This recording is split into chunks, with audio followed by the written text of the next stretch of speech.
And in that, Jesus gives us what I call a roadmap, a simple map. God gives a map of the future. It's flawlessly accurate. It's a guide for us to understand history, past, present, and future.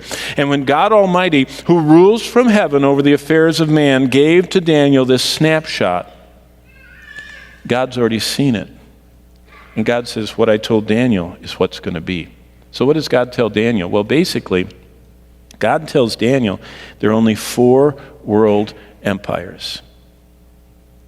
Now you say, wait a minute. Wasn't there an Akkadian empire? Wasn't there an Assyrian empire? Weren't the Chinese? I thought the Chinese were. Wasn't there an empire in the Indus Valley? Wasn't there the great, you've all heard of Timbuktu, as if it's a mythical place. No, it's a real place in Africa, and there was a huge African empire laced with gold and ivory and highly civilized in Africa that's not mentioned. Why does God mention that there are only 4 empires from Daniel to the end of human history? Because God says all of history revolves around his people, his chosen people of promise. Let me show you what I mean. I'll give you a real quick. Now, I don't want to go very long on this. I am watching the clock. But remember, I did most of my doctoral work in history. I could talk about history until all of you fell asleep. In fact, you should have seen me speaking at the nursing home. I felt right at home. They're dropping like flies, falling asleep while I was talking. But, God only sees 4 world empires because, number one, the reason Babylon is first is Babylon is the one that took and marked the beginning of what God calls the times of the Gentiles. Up until Babylon, God was fighting for and with Israel. I've told you, if you've ever been on Sunday nights talking about David, that David was the most amazing fighter there ever was. King David? David never lost a battle and he was never wounded in battle, yet he fought sword fights. David won every battle he went in. Some of them, he didn't even have to do anything. God fought the war for him. Like when the sound came in the trees and all the Philistines were scared to death and left all their images behind and David burned them up. God said, if you will do what I say, you'll never lose a battle. And the Israelites never lost anybody in the conquest of Canaan unless they were disobedient. They could go to war and you could send your sons to Afghanistan and Iraq and nobody got injured or killed. How would you, war is nice that way, if only the bad guys get it. That's what God said. If you will obey me. But Babylon was God's instrument that wiped out Israel because they wouldn't obey him.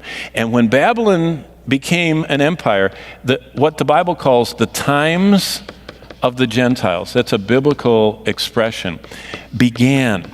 This is when God says, okay, I am stopping my work with my chosen people of promise, the Jews.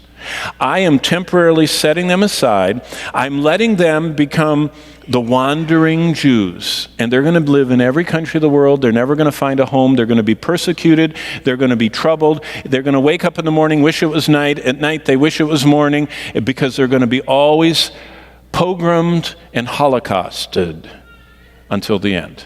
And I just gave you Jewish history. Only they put a lot more detail in. That's why this is the first empire, because this is the empire God said starts the times of the Gentiles. And because Jerusalem is his focal point of all history. They, after only, 66 years, that's all they lasted. This, and you see the ending of each of these marks the beginning of the next. The Medo-Persians, now the Babylonians were really an amazing empire, lots of gold, lots of building, over in Iraq. The Medo-Persians were a huge empire. And they had a 1,000,000-man army that lost to the Greek Empire. Alexander's 20 or 30,000. That would have been a battle to see.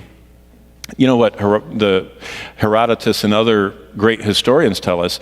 That when the army of the Medo-Persians, do you know what they wore to battle? Turbans and flowing, wide-legged Persian trousers, cloths.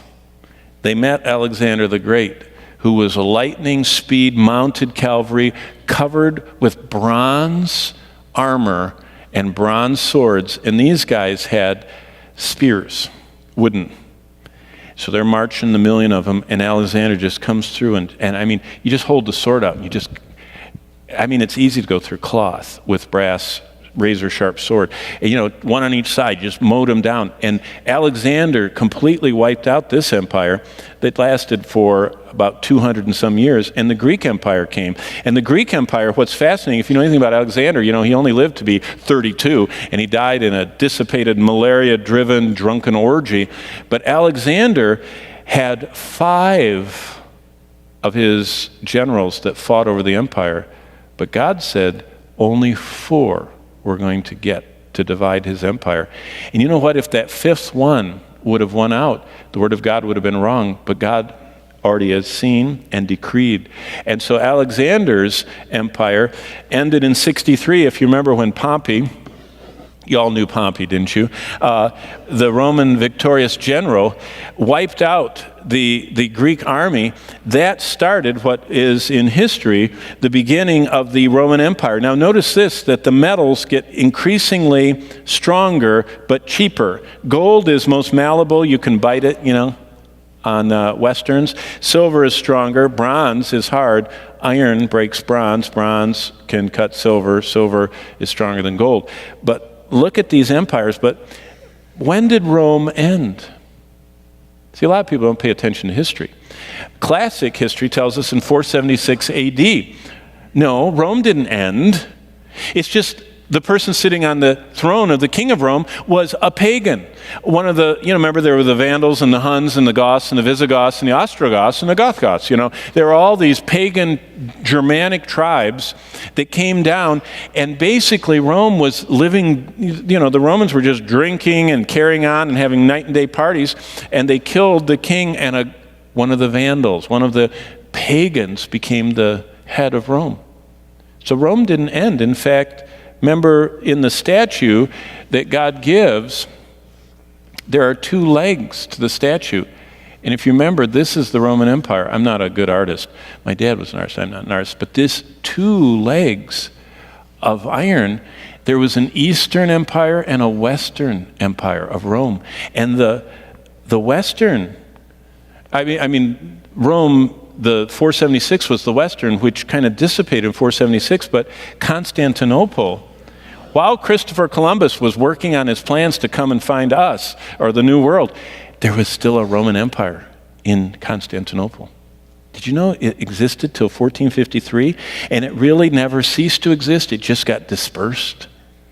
In fact, every piece of the old Roman Empire has had its day running the whole world. The Spanish, with all their colonies. The Germans with the Holy Roman Empire, and of course, all the Napoleon with France. They all conquered. The greatest of all was Britain, one of the furthest parts of the Roman Empire. Britain ruled the largest empire the world's ever had. But no one has ever been able to unite the whole thing. And what God says is there's a future time coming, and I'll show you. Instead of telling you, I will show you, because Jesus explains that. So real quickly, some of you think we'll never get out of here. Daniel 2 shows the gold and silver in that. If you read Daniel 7, God shows the very same 4 empires, but it's from his perspective. Have you ever heard a man describe something and a woman describe something? When humans describe world empires, they say, oh, they're golden, they're silver, or they're shiny brass. God calls them beasts that bite and devour. See, God looks at how you treat people. And in chapter 7, God calls all those empires beasts. But look at Daniel 9. That's where I want you to turn. Daniel 9, verse 24. This is the most amazing prophecy. And if you wonder where dispensationalism and prophetic and Hal Lindsey and anybody that, that believes biblical prophecy, like Dallas Seminary and Walvoord and John MacArthur, anybody like that, this is where they get it from. And what I'm going to show you in Daniel 9:24 is how God, look at this, God connects the Roman Empire that was in the time of Christ in the past to the Roman Empire that's coming in the future. Now you say, who thought of that? Hal Lindsey? This is what Jesus talks about. And the way we see that is right here. Look at Daniel 9:24. First thing to learn, God is very clear. Remember I told you the big box with 1,200 pieces, it gets confusing. The Lord just has 3 numbers for us this morning. Here's the first one, 70. God says everything about the future is 70 weeks. This Hebrew word, is actually the word for a 7, and it's actually what we would call a heptad. Now, you think in terms like this, only we have dozens. Those are 12s. Or we like tens, We like our numeric system, inches are dozens, but all other numbers we like in tens, and that's how we do our math. The Jewish mind, God communicates in sevens. You said he does? Yeah. 7 fat cows, 7 skinny cows, 7 lean years, 7 fat years. Remember all the stuff with Joseph's dream. Then we get to the descriptions of the Jewish calendar. They had 7 days in the week. And when you had 7 or 6 years, the 7th year was a Sabbath year. And all of this calendar of Israel, including the Jubilee year and everything else, was all heptadic. That's in sevens. So think about what this says. 70 weeks. 70 weeks. So 52 weeks are in a year, so you have 70. And so you have approximately 18 weeks left. That's an 18. It won't do it. There we go. Well, it is kind of an 18. So we're talking about 1 year and a third of a year. Okay, let's see if that works. 1 year and a third of a year are determined for your people, that's the Jews, and for your holy city, that's Jerusalem. Remember, who is he talking to? He's talking to Daniel. Daniel's people were the Jews. His holy city that he turned and opened his window to was Jerusalem. So we're talking about the Jews in Jerusalem, and it says 70 weeks are determined to do all this stuff. And he continues and he says, know therefore, from the command to restore and build Jerusalem until Messiah the Prince, that's Jesus Christ, will be 7 weeks and 62 weeks. Back to our simple numbers. I told you there's only 4 of them. 70 weeks, and he says, will be 7 and 62. Now, does 70 equal 7 plus 62? Yes or no? What's missing? Okay, now let me show you, because right there is why Calvary Bible Church is a dispensational church, which means we believe what the Bible says. Look at this. From the command to restore and build Jerusalem. What is that? That's Nehemiah chapter 2, verses 1 through 8. That is when Artaxerxes allowed Nehemiah, his cupbearer, to go back and rebuild the walls and make Jerusalem a sovereign place with with gates and walls and someone that's governing it living inside. It hadn't been that way. But that command actually happened. If you can even look it up on, the most unreliable source of all, Wikipedia, and it'll tell you that it's 445 or 444 BC. And like a broken clock, it's right twice a day, And so that occurred in 445 BC. Until Messiah the Prince, there shall be 7 weeks and 62 weeks. So God says there are 70 somethings. Well, 445 BC, when was Jesus crucified? Well, either, depending on, if you listen to Chuck Swindoll or Dallas Seminary or John MacArthur or whoever, it's somewhere between 30 and 33 AD. And that's because of the lunar, Passover, it's a lunar calendar, and to have Friday be the day he's crucified, you have to look for when that would be. And because of that, 30 or 33 AD is the common conservative view. 445 BC, so you have 445 years, you get 30 more. Wow. That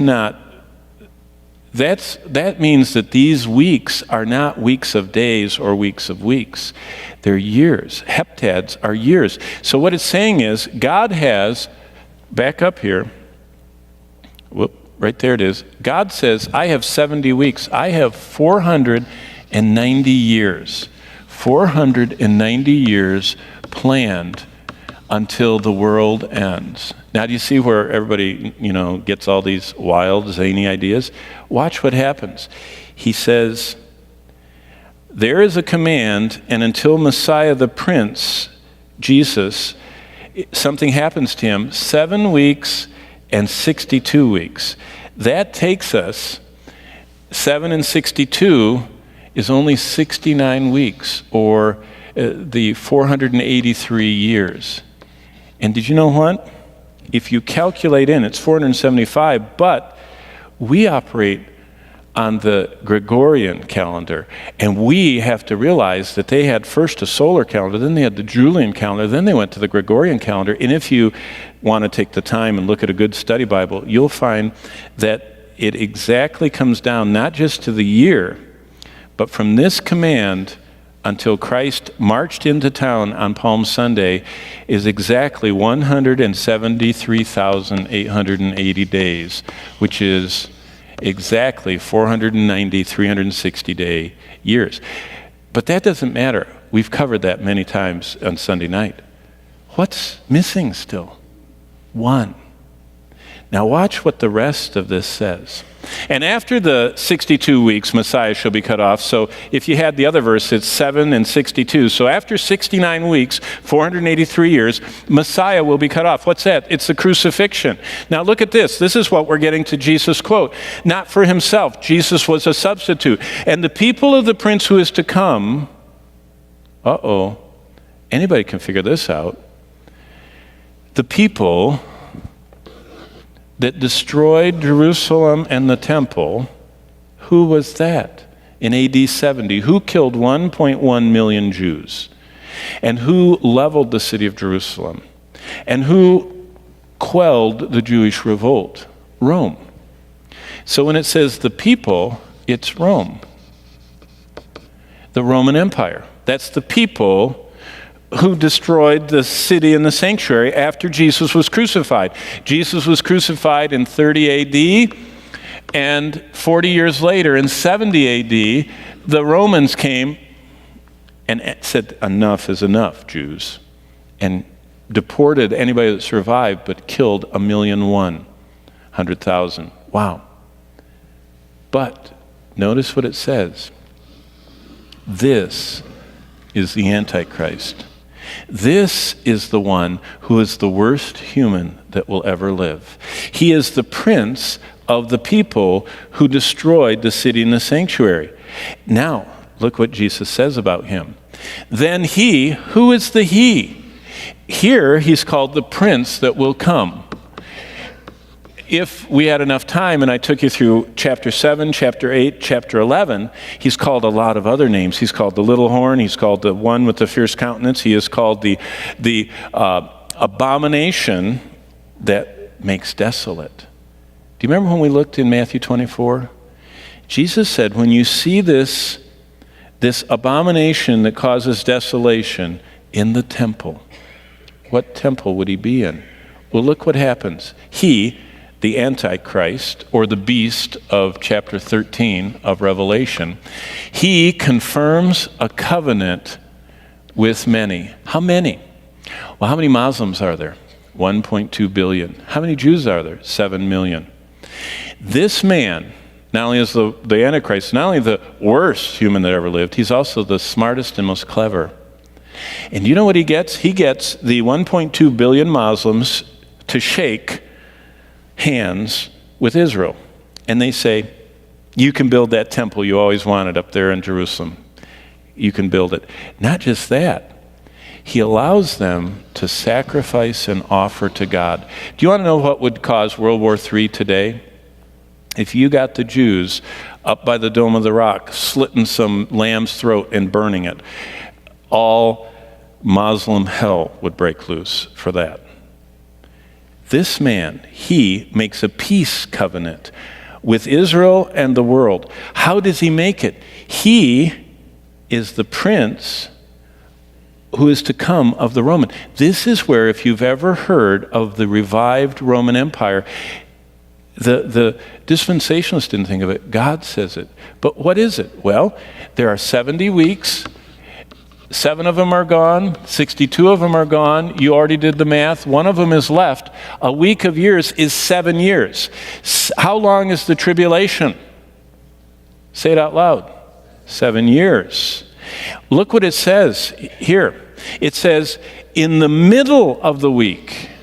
What is that? That's why, if you read the book of Revelation, it says 42 months. What's 42 months? 42 months is 3.5 years. What is that? It's 1,260 days. What is that? It's from the middle to the end of 7 years. What is the 7 years?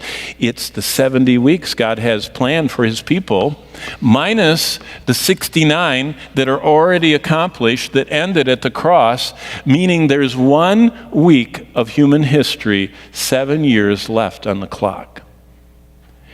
But it's an indeterminate time. Between the cross in AD 30 and today, the Lord has allowed us in the church to thrive, to go to every kingdom and tongue and tribe and nation and share the gospel. But there's a moment coming when God is going to call back every demon that's out in the universe and the devil himself and confine all of them to planet Earth. That period of time is 1 week or 7 years long. And for the first 3.5, this guy is doing this. He's making everybody happy. He's using the NSA records, and you got to worship, or whatever he uses, to make sure no one can buy or sell. And he's putting himself up as the global peacemaker. He gets the Jews sacrificing in Jerusalem, but he breaks his word in the middle and turns on the Jews. And that is the 7-year tribulation, the second half, which is horrific, which culminates with the abomination which makes desolation.